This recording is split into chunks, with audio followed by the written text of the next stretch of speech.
Tout ce qui est naturel, tout ce qui est une nature, est quelque chose qui est né, c'est-à-dire, qu'est-ce que cela veut dire naître? Ça veut dire qu'on a dû construire notre corps et notre identité à partir d'une autre identité, à partir d'un autre corps.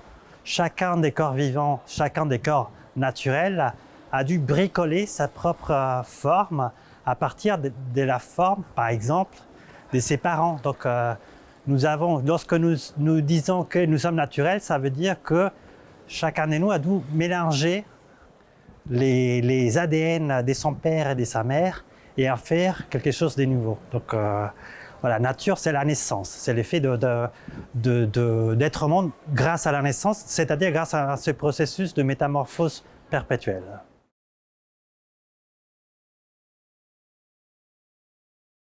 Je me suis retrouvé dans un lycée agricole où j'ai dû apprendre la botanique, l'entomologie, l'agronomie, et donc où, de fait, j'ai consacré 5 ans de ma vie à essayer d'arracher les secrets des plantes et des non-vivants, des animaux. Donc, du coup, mon premier accès au savoir proprement dit a été un accès grâce aux sciences naturelles. Donc, au fond, c'était l'accès depuis toujours, les premiers accès au savoir.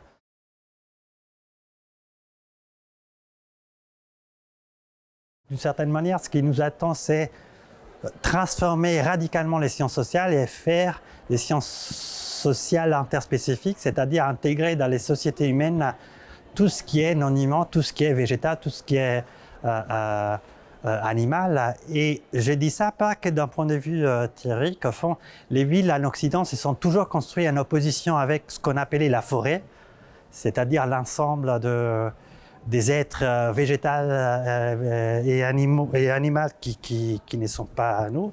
Et donc, ce qu'il faut faire, c'est ramener la forêt.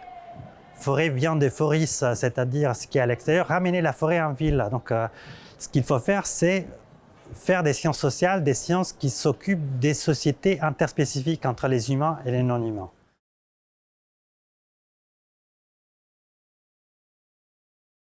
Une œuvre d'architecture, ce sont les 2 forêts verticales, ce sont des tours qui sont en plan ville à Milan, réalisées par Stefano Boer. Et ce sont des gratte-ciel dont les premiers habitants ne sont pas des humains, ce sont des arbres en fait. Pourquoi c'est intéressant? Pour 2 raisons. Tout d'abord, au fond, aller en forêt ne signifie plus, dans ces cas-là, sortir de la ville, sortir du centre-ville, mais signifie rentrer chez soi. Donc on habite vraiment dans des véritables forêts.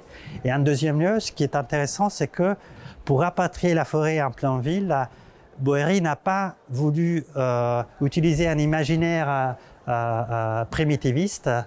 La forêt n'est plus la préhistoire de la ville, elle représente les futurs. Il a pris la tour, donc l'emblème par excellence de la modernité, et l'a transformé cet emblème, la modernité, en forêt. Et c'est ça ce qu'il faudrait faire. Faire de la modernité la voie vers la forêt, en fait, et pas l'inverse.